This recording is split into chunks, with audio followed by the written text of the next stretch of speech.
To avoid being accused of favoritism, my mother forced me, despite my severe anemia, to participate in the school's group blood donation drive. After only 100 milliliters, my vision started going dark. I reached for the needle, trying to stop the procedure, but the young nurse immediately grabbed my wrist and pinned it down. Only 100 milliliters and you already want to quit? The other students all donated 400. She glanced at my pale face, her eyes full of disgust. Donating blood is something honorable. Selfish people like you, pretending to be sick just to get out of it, deserve to have double drawn as punishment. Nearby, my mother watched me coldly, disappointment written all over her face. Brianna Hayes, is this really how I raised you? Everyone else donated. Don't think you're special. You will finish these 400 milliliters today, even if it kills you. I gasped for air, my heartbeat pounding so violently it felt like my chest would explode. By the time they reached the third bag, my vision had completely blurred and I collapsed heavily onto the floor. My soul slowly drifted upward as I looked at my mother with guilt in my eyes. I'm sorry, Mom. I really wasn't lying. This time, I truly couldn't hold on any longer. A suffocating feeling, like death itself gripping my throat, suddenly crashed over me. My vision went black and my body collapsed onto the blood donation table. The needle shifted with the impact and blood began flowing backward through the tube. The nurse drawing my blood, Sharon Jones, shoved me impatiently and yanked the needle out. I'm trying to draw blood here. Can you stop moving around?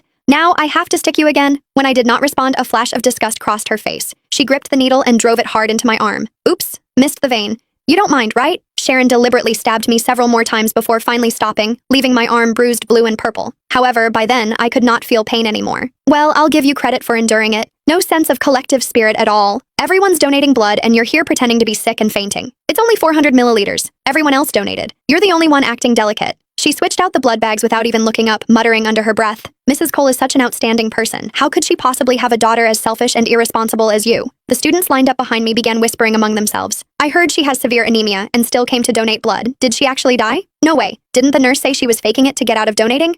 Besides, Mrs. Cole dotes on her so much. If something had really happened, would she still be standing there acting so calm? As they talked, the looks they gave me became even more contemptuous. I floated in midair, panicked, turning desperately toward my mother. Her brows were tightly furrowed as she stared at me with disappointment and disgust. Brianna Hayes, stop pretending already. All your classmates are watching. Get up this instant. However, I remained motionless. Sharon paused, her hand still pressing against my arm, then sighed toward my mother. Mrs. Cole, if she refuses to cooperate like this, should we even continue drawing blood? We've only taken 100 milliliters so far. The other students all donated 400 and none of them made such a huge fuss. She even threatened me earlier, saying she's the director's daughter and demanded I record other students' donations under her name. Otherwise, she'd report me to the hospital. Maybe we should just forget about taking her blood this time. Instinctively, I tried to explain. However, no sound came out. My mother's face darkened. She suddenly drove her foot hard into my lower back. My body was already limp. The kick sent me crashing heavily onto the floor. You've truly disappointed me. Since when did you learn to bully people with your status? How did I end up raising a daughter like you? I lay motionless on the ground. Trembling with rage, my mother stepped forward and stomped hard on my wrist.